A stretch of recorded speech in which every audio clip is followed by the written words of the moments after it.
Hey everybody, it's Ann Kaplan from Mom Me, your mama resource from conception to college. Wherever you are on your momming journey, we are here for you. And this week's theme is mother-in-law. Why is this week's theme mother-in-law? Because my mother-in-law is in town and I love her so much, but I didn't always.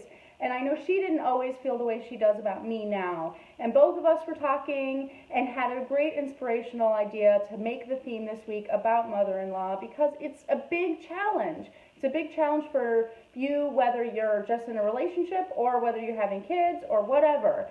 And today is Wednesday, my baby mama day. That means I'm talking to all of you pregnant mamas, recently postpartum mamas, mamas about to give birth. It's heavy stuff. And when your mother-in-law starts kind of becoming part of the mix there, sometimes that can make it even heavier. So I love my mother-in-law now, but when I first got married and first started having kids, our relationship was very, very difficult. It was really, really strained.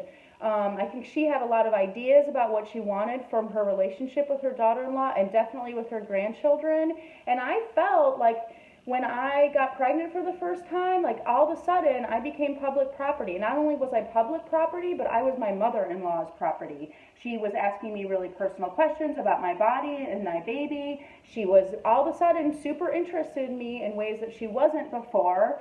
And now I know her and I love her so much and I know why she was acting that way. But at the time, it felt like a huge invasion of privacy and it almost felt like a little bit of a rejection because all of a sudden I was important to her in ways that I wasn't before, and it made me feel like you're not really interested in me. You're interested in this grandchild that I'm carrying for you. Hi Maya, thanks for watching. So it feels hard sometimes when you are pregnant, when you're planning a birth, and you're also dealing with mothers-in-law who have different expectations than you do. Oh, the sound is fuzzy. I don't know what to do about that. Maybe if I hold it this way, it's better. So what can you do about that? My tips for you, my biggest tip for you is don't let it ruffle your feathers, okay? You can stand up for yourself in ways that are not adversarial. And when we let the people who are closest to us and have opinions and things like that trigger us or bring up maybe false beliefs that we have in us, all of a sudden it's really, really hard to stay calm and assert yourself in ways that don't cause more problems and cause more strife and more strain in your relationship.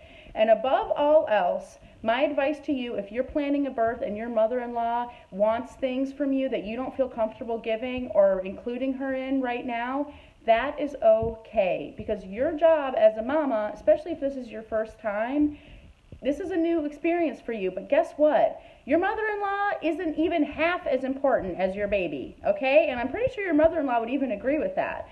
If there is something that you need at your birth that's going to help you feel safe and comfortable, that is so much more important than anything your mother-in-law thinks or anything that your mother-in-law wants. And that's true not just for your mother-in-law, it's true for everybody. We know scientifically that having a mom who feels safe, comfortable, relaxed, and supported and trusting in her birth environment is literally going to have a better birth outcome. A shorter labor, more effective contractions, less distress on the baby, all of those things. This isn't just tutti frutti like, oh, stand up for yourself. I'm telling you this because standing up for yourself in your birth is putting your baby first. And that's being a mom. And now that you're a mom, we got to get a little bit mama bear sometimes.